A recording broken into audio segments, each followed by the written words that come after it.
Today's conversation is one we've never had before, but one that is more important than ever. Welcome to the Unstoppable Grit podcast with Danielle Cobo, where you learn the strategies, mindset shifts, and actions you can take to ignite transformation to lead with grit and resilience. Hi, I'm your host, Danielle Cobo. In a time where unprecedented challenges are testing our collective mental health, how can we support each other? Especially when someone we know, be it a friend, family member, or colleague, is going through an intensely difficult period.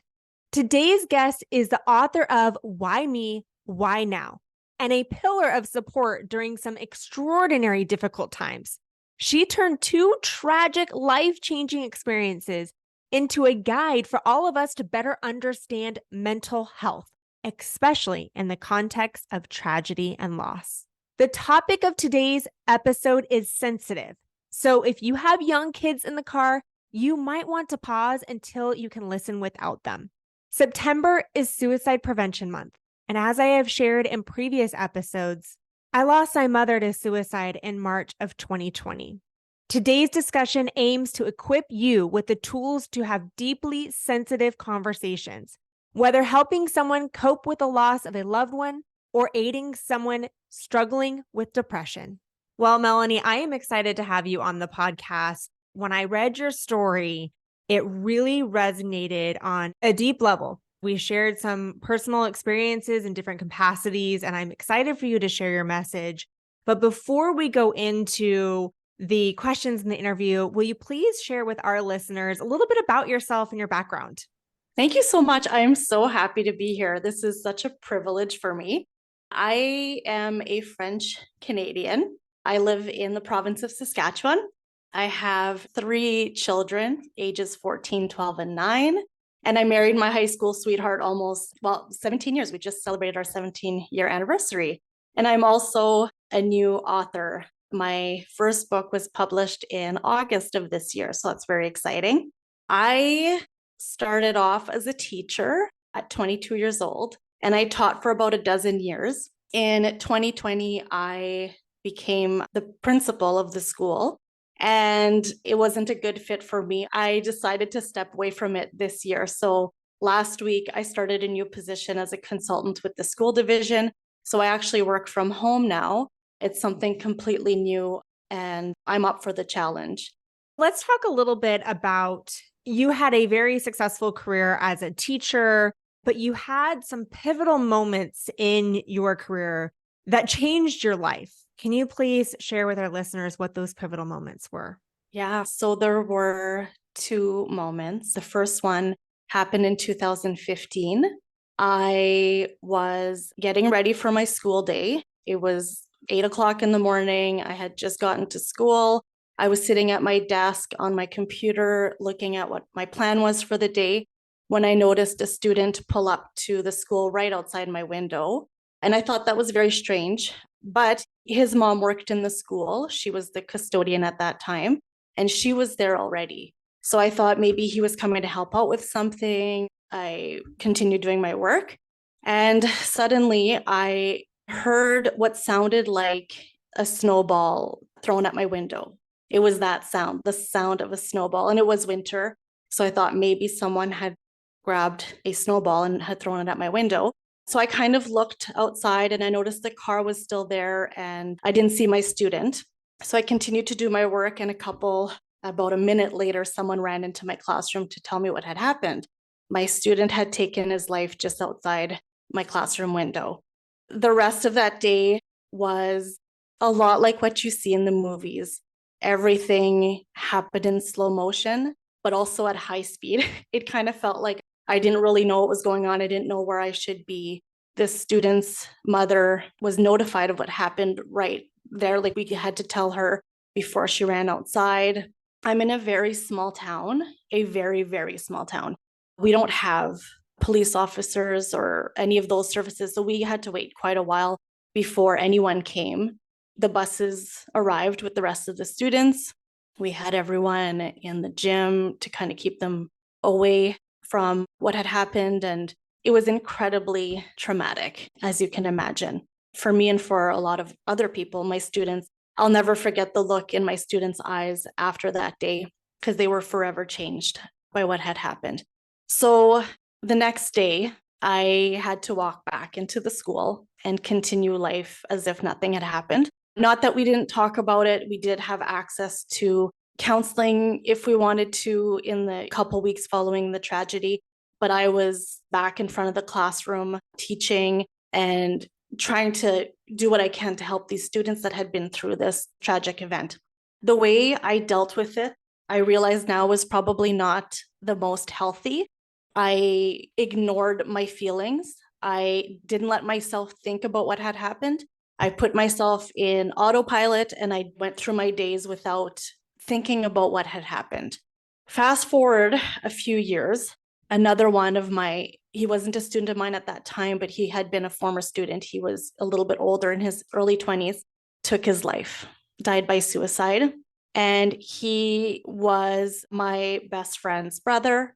And it kind of spiraled me back. I went back to what had happened in 2015 with my other student. And this time I really couldn't ignore the feelings. I decided I needed to process the feelings because it was really, really hard. It was debilitating.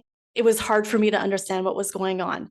So one of the ways I decided to, instead of going to therapy right away, which I should have done, one of the strategies I used was to wake up early in the morning and journal. I follow a lot of influencers. I read a lot of self-help books. I listen to a lot of podcasts, audiobooks, everything. I'm always kind of immersed in that self-help space. And I hear a lot about the benefits of journaling. So I decided I would wake up before the kids and I would journal. And that's what I did for a few months. After the few months, I kept hearing that maybe I should put these thoughts into a Google Docs document so that they don't go anywhere and I can maybe do something with it. And I became very hyper aware of how my students at school were feeling.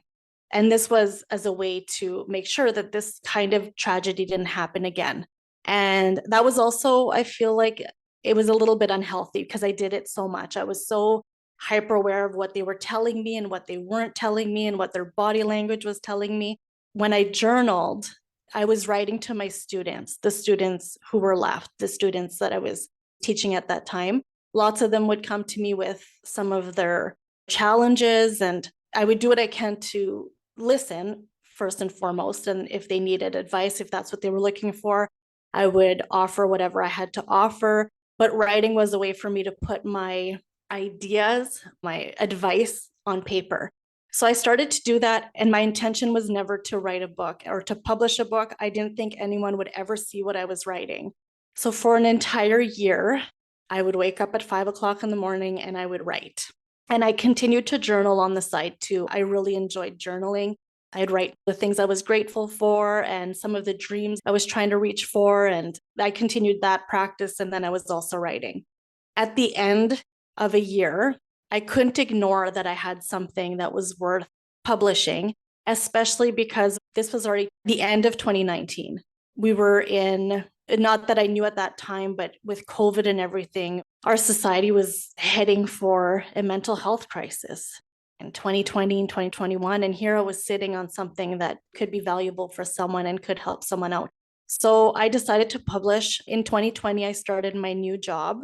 It kind of sucked out all creative energy I had. So I found it very hard to continue to work on this book. So for 2 years, I ignored it. I didn't really do anything with this book, but that thought, that voice was constant. I was thinking about it daily. I felt guilty that I was not putting it out into the world, but I just had no mental capacity to continue working on this book until I notified my employer last December that I would finish the year as a principal, but I was not returning back to my position in this current school year. And the moment I gave my notification, it's like everything opened up and I had that creative energy again. And I was able to publish my book a few months later. Writing a book is no easy feat. I'm about to release my book and I can relate to the rigor and the dedication that it takes to write a book. It is at least a year journey and there's so much that goes involved. Thank you for sharing your story. It's an unfortunate story in the fact that two people's lives were lost with mental health. And you've shared what you learned from that experience and not only what not to do, or I would say what's not supportive in processing it and what is. And what I've learned from losing my mom to suicide was that when I talk to people, there's always somebody in the room that shares that they have as well, lost somebody that they know. I remember sitting at a table with several friends and colleagues in the speaking industry, and it seemed as though every person had experienced some sort of friend or family member or colleague that was taken by suicide. Mhm. And it's unfortunately a lot more prevalent than I believe that people talk about. And you nailed it on the head where it was so often when we're struck by a tragedy in our life, and whether it is losing somebody that we know to suicide or a family member or an illness that has hit us in our family, so often we will continue to push on and try to just focus on work, but that does not serve us in the long run. And it's important to sit down and process our emotions so that we could heal from it. Because pushing through, if anything, it's what creates the burnout. It's what creates the overwhelm. It creates the underlining, a lot of times, of anxiety that gets created of an outcome when we don't sit down and process our emotions. Mhm. Absolutely. And we can be very good at hiding our emotions and ignoring our emotions and pushing them aside. But at some point, they're going to come up. At some point, it's all going to resurface. And that's what happened to me. The second time it happened, I was majorly triggered. And there were other events following those suicides that also triggered me. And they weren't suicides, but other tragic events made me feel a little bit out of control. But the more I processed that second suicide, I feel like I'm a lot stronger. I feel like I have a lot more understanding of what it is. I've done so much research on suicide. I feel like I have more of an understanding, more compassion. I actually talk about it in my book. The whole book is not about suicide. I like to think it's all about mental health because all of the 14 issues that I decided to write about, they can all be related to mental health. When you're struggling with your body image or specifically depression or anxiety, friendships and relationships, all of that, if it's not going very well, it's all related to mental health. A lot of us experience possibly some colleagues or friends or family members who might be in a very difficult situation. Mhm. And it maybe they're suffering from mental health, or maybe they're just going through some extreme challenges in their life. What Mhm. advice would you give to somebody who could be there as a colleague, as a leader, as a friend? What advice would you share for those individuals if they know somebody who's going through challenges in their life? My advice is very, very simple. I think the best thing we can do is just listen. When someone is going through something difficult, it's not necessary for us to have the answer. It's not necessary for us to have the right thing to say or the right thing to do. I think people just want to be heard. People want to be understood. They want to feel supported. And sometimes when someone is going through something difficult, they're not necessarily looking for you to have the answer, for you to have the solution, or for you to solve the problem. Sometimes they want a safe space to talk about it and to be understood. And that's kind of the approach I had with my students when I worked with them. They want to be able to tell someone. And I mean, it depends obviously on how much they're struggling. If someone is having suicidal thoughts, that advice is definitely different. I would definitely follow a different procedure, different protocol. But when someone is struggling, I think they just need to be heard. I think that's all we want is to have someone to talk to. Yeah. And that being heard is, I was reading Brene Brown's book and it was Dare to Lead. And as you said, it's not so much being the problem solver, it's sitting alongside by them. And it's Mhm. about listening and acknowledging their feelings and saying sometimes, like, yeah, you're going through a really difficult time and Mhm. acknowledging it. And that's part of the support. Oh, And yeah. even asking the question, what does support look like for you? Because Mm-hmm. there have been times when I was in a leadership role and I was leading a team, and I've had people on my team who have experienced anxiety attacks, who I have sat in the hospital next to as they were having an anxiety attack, and also people that have obviously lost family members. And as you mentioned, a lot of that time is whether you are supporting somebody in a leadership role or as an immediate colleague or even as a friend, is sitting and listening to them and letting them know that you are there to support them. And it's not always about having the answers. It is about showing them empathy and that you care Mm-hmm. and that they matter. And also, too, as you had mentioned, when it comes to if someone is having those suicidal thoughts, there obviously is going to be a different approach in making sure that they have the right psychiatric help and counseling Mm-hmm. and getting them involved. And for those of you that are listening right there, if you know somebody or if you're experiencing it yourself, a lot of organizations do offer what's called the Employee Assistance Program. And a lot of organizations do offer where through this Employee Assistance Program, they will offer either 3 to 6 or even more free counseling sessions. It doesn't even come out of your deductible. And it's so helpful to be able to talk with a professional who can provide some guidance in addition to the people that are close to you in your life. Mm-hmm. Yeah, for sure. I think it's important for us. I don't know how it is where you are, but our mental health services are not good enough. We don't have enough to support the people who need help in regards to mental health.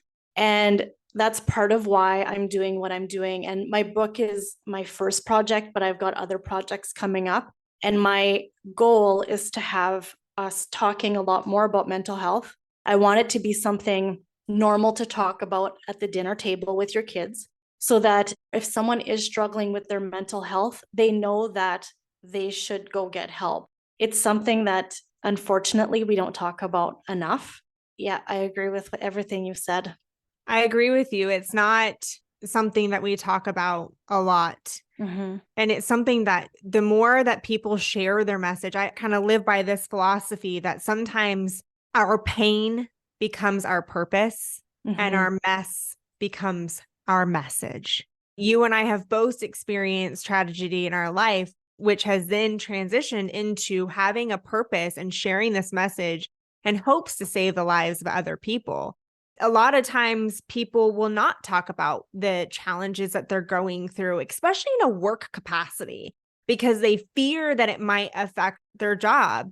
For a leader, it's important that you create a psychologically safe environment for people to be vulnerable, to be authentic, because the best way to support your employees to be the best versions of themselves is to create a psychologically safe environment for them to share their feelings and that for you to be able to provide the resources that are going to support them. And whether that is just being a listening ear and being supportive in that way, it could be offering the employee assistance program. It could be sometimes a medical leave, but having somebody who's going through challenges in the sense of where they might be having those suicidal thoughts or they're not in the right emotional state that they would be, they're not going to be productive. And the best thing to do is to support them to help them get back on track. Pushing through Absolutely. and working harder is not the answer. Yeah, absolutely. Yes. Well, I just listened to your podcast about the lady you interviewed, but she worked in human resources and she talks about how the word she likes to use instead is what? Employee care. I thought that was so interesting. It's so true. Human resources is about taking care of your employees. I come from a sales background, and I would say that my number one customer is always going to be my team. As a leader, if you take really good care of your team and you treat them as your number one customer, then they will treat their customers as their number one. Sometimes that means removing roadblocks and obstacles in a capacity that's supporting them in doing their job. And sometimes it is emotional support. And that's a lot of times what it is, because in a leadership role, you are leading a lot of different personalities, and each person needs a different support when it comes to them performing their job in not only just understanding the technical aspect, but more importantly, the emotional support. Yeah, absolutely. 100%. So for those of you that are listening out there, there are some people that are going to listen to this episode and who may or may have not experienced tragedy like this in your life. And my hope is that our conversation today will provide you with the tools to be able to open up and have these types of conversations, whether it be about suicide and helping somebody process. Maybe they just lost someone to suicide, or maybe they know somebody who's going through suicidal thoughts, or even if it's somebody that you know, or even yourself who has lost somebody that you care to any illness, cancer, whatever it is. But our hope in sharing this message today is that you take the time to pause, take the time to process the emotions, take the time to get the support, whether it's talking with friends, colleagues, or a psychologist, and really ensuring that you're taking the time to have the emotional support so that you can move forward. And Mhm. as you can see with Melanie and the story that you shared, is sometimes that pain becomes your purpose. That's clearly what you're doing here. Is you have written a book that is going to support not only the teenagers, and they definitely need this book, but also the parents of teenagers and anybody who's experienced some sort of loss in their life. Thank you so much for listening. And if you know somebody who could benefit from tuning into this episode and you want to support them, share this episode with them. You can just quickly share it either from Apple Podcasts or Google Podcasts or Spotify. But thank you for tuning in. And I look forward to you tuning in next week.